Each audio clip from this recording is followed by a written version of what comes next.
There are many different kinds of robots in the DARPA Robotics Challenge. 7 of them are of the Atlas type. Atlas Unplugged is the upgrade to Atlas to allow it to run entirely on batteries and to have it use a wireless communication path and for it to not require a safety tether to hold itself up.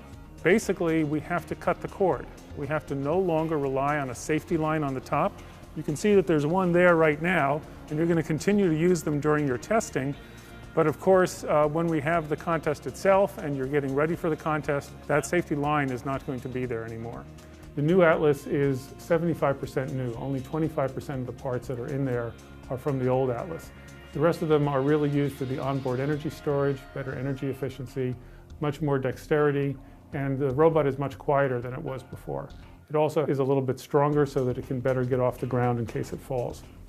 We've tried to make a number of innovations to the new robot. The primary one is the new battery pack. So in the back of the robot here you'll see a large box which represents all the energy that the teams will have to work with during the entire DRC finals. That battery then goes through this brand new distribution panel that provides all the power on the robot.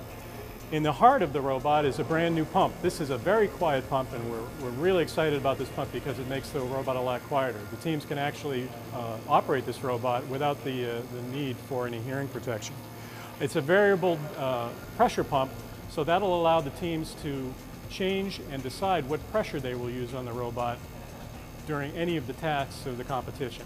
And that will allow them to actually save battery power by using less pressure on the robot.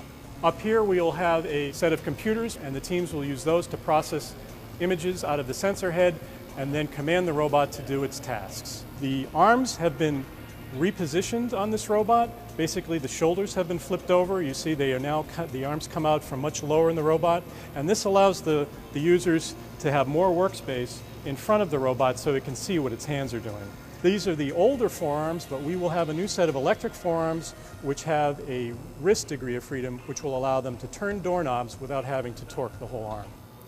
3/4 of this robot has changed basically from the knees all the way up. So the teams are going to have quite a job over the next 3 months to get reacquainted with the new Atlas Unplugged.